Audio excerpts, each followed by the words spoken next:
Where should I really even start? It's something that I've dealt with my entire life. It's funny how circumstance can bring the past right to the surface, but it's even worse when it connects in a way that you don't really even want to entertain.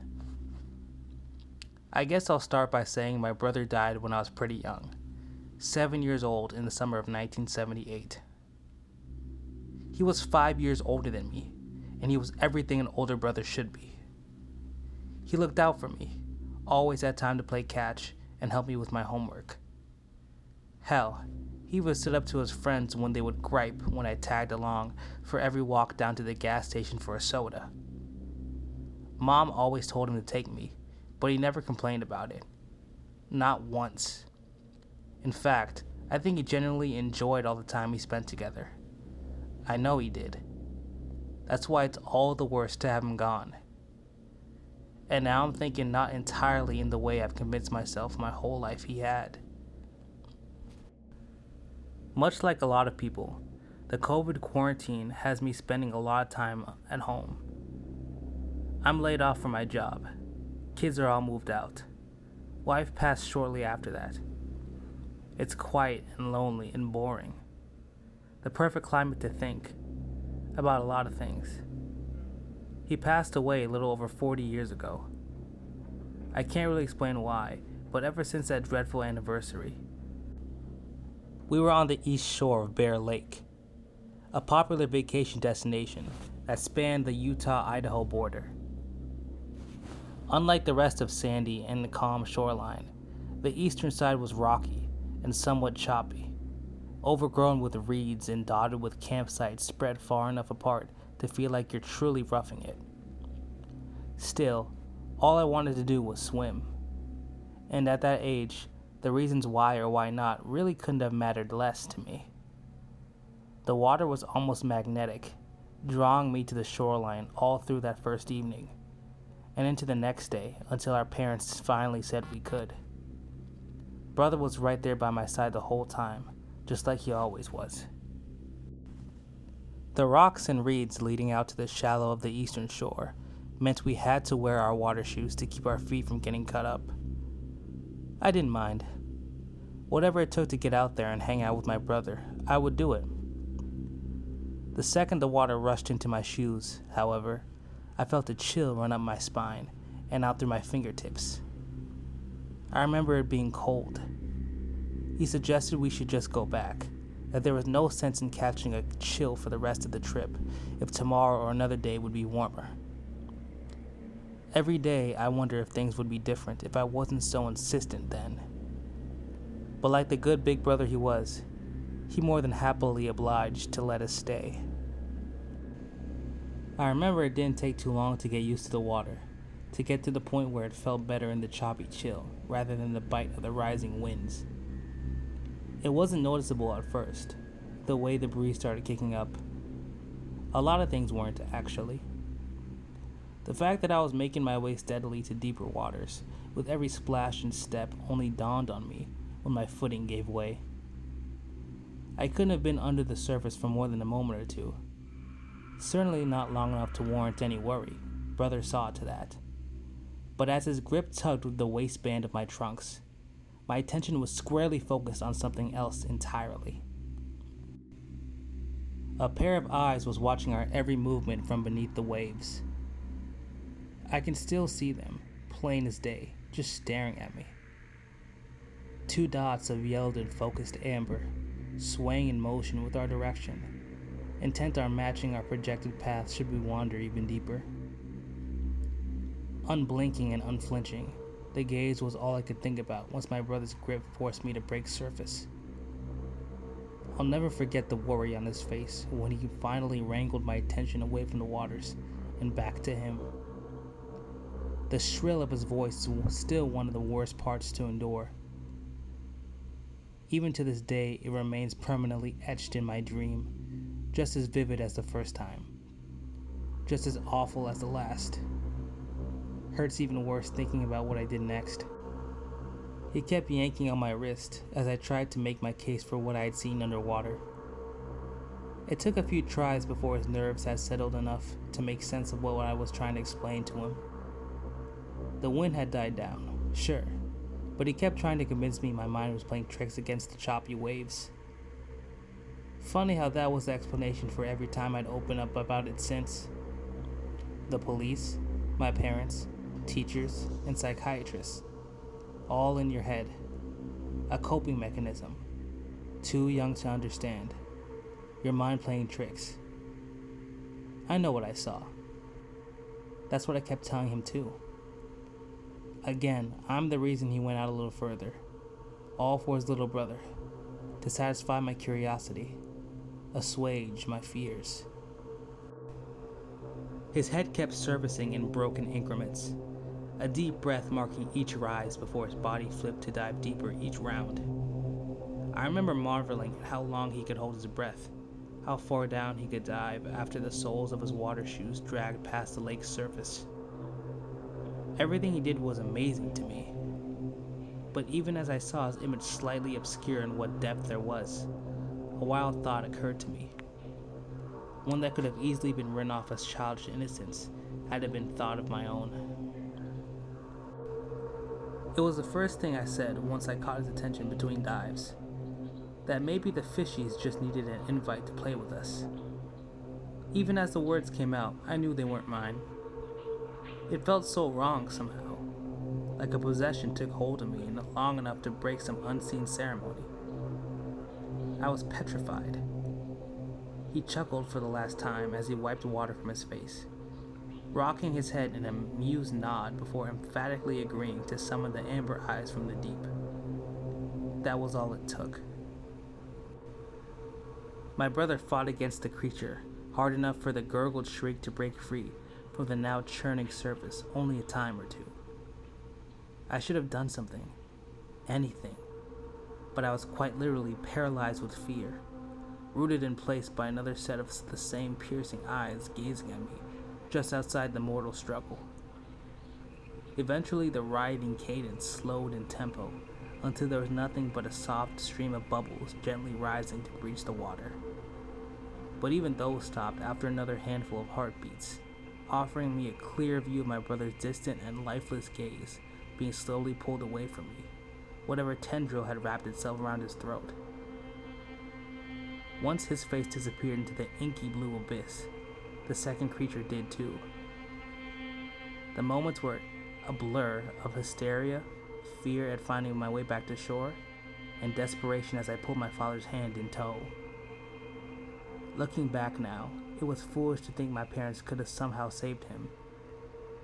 He was long gone, and all that followed in his death was excuse after excuse about how it was an accident, how the psyche of a child needed a reason for the senseless tragedy, and I had created eyes as a way to explain the situation.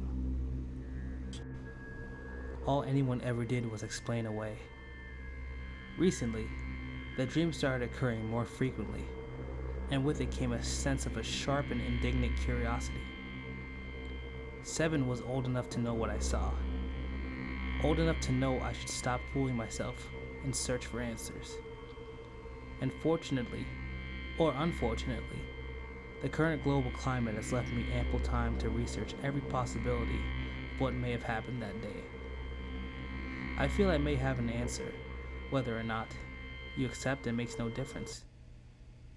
I can see how the explanation could be viewed as a futile Hail Mary born of a traumatic childhood event, and I'm willing to concede that very well may be the truth, but it gives me some comfort regardless. Even if it's mine and mine alone. If that serves to satisfy, then please, by all means, stop reading here. But if something similar happened to you in that lake, then maybe my endless nights of sleep-deprived research can lend you an explanation that can give you some closure too. Navajo history tells of a legend of the Skinwalker, a once proud person who has succumbed to the seductions of dark magic enough to take the form of any animal it wishes. The stronger the witch, the more complete and complex the form. I had heard about another legend, that of the Bear Lake Monster, a time or two since my brother's death, but I had always distanced myself from anything to do with that place, or that day, or even details of it. I would always have a panic attack when I thought about it, until only recently. The ability to finally somehow face it after all these years was bracing, even if it was simply reading bygone tales on a computer screen. To my surprise, every recounting of the legend couldn't settle on a single form of the monster as being the right one. It took many forms, just like a practiced skinwalker. Stranger still, the epicenter of skinwalker lore lies squarely in the Utah basin of Utah, mere hours from the eastern shore of Bear Lake. It may be a stretch, but legend states skinwalkers have to be invited, whether inside your home or to consort with you, to harm you. Skinwalkers can paralyze their prey with a single gaze, racking their minds with unrelenting and otherworldly fear. You can tell a skinwalker by their distinctive yellow eyes in both human and animal form. Skinwalkers sometimes claim victims to teach them their ways and become a skinwalker themselves. But the thing that clinches it is that the Navajo purged their tribe of those exposed as skinwalkers, murdering them in brutal, decisive fashion in attempts to appease the spirits in the summer of 1878. Exactly 100 years before they took my brother to his grave. That's my hope, at least, that he's dead. I don't like to think about the alternative.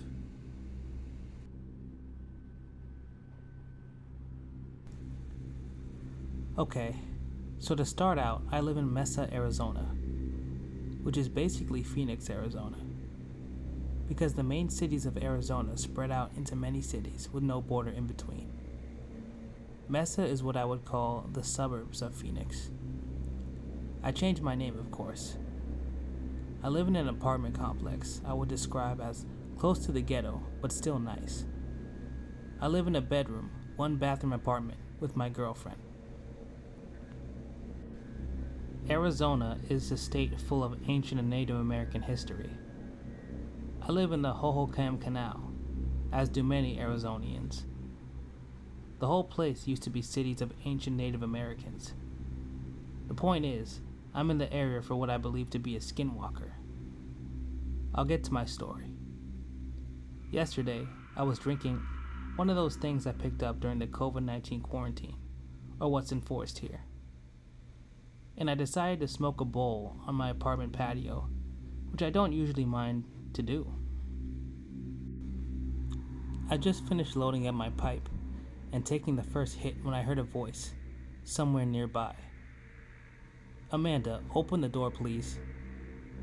It was a young, probably in the 20s girl voice talking, and it sounded calm and teasing. It continued on as I tried to ignore it, smoking my last bud. After about 4 times of it repeating itself, my curiosity caused me to look for the source. I saw an apartment building facing across me in movement. I saw a dog standing on its hind legs leaning on a door, tapping. At first I shrugged, of course. Then I hear the voice again.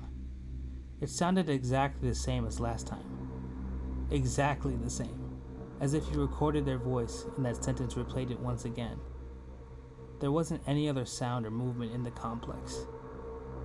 I watched the thing knock on Amanda's door for like 30 seconds in what I would call a state of shock and curiosity. Then it stopped and didn't move for another 20 seconds, until the dog stood all the way up away from the doorway on his hind legs and turned to face me. It made eye contact with me, which is weird because we were at least 50 yards away. I'm on the 3rd floor, it's on the 2nd, but I felt like it was looking at me. I held its eye contact. I was so scared. I felt like I should run. Then it got on all 4s and headed down the stairs slowly. At the bottom, it started slowly walking over to me. It was on all 4s now, about to go inside and scream. I don't know. But I had to know what this was going to do. It walked close to my balcony. Yes, it was a dog. A brownish yellow, dirty looking thing, with big eyes that were 100% attentive to mine. It didn't seem natural, to be honest, but nothing looked wrong at a glance. except that it had staring into my eyes and wouldn't stop. I ran inside as it reached the bottom of my stairs and locked my doors. Soon I heard it clawing at my door, doggy clawing. Next I heard the door handle jiggle. Then it started on my porch door. I of course never answered. Instead I hid behind my kitchen counter with a knife. After about 30 minutes it left. I stayed up all night, but I didn't see it again, and I didn't go out again. I'm hoping it doesn't come back. I haven't gone outside at night. I'm burning sage and trying to be as careful as I can.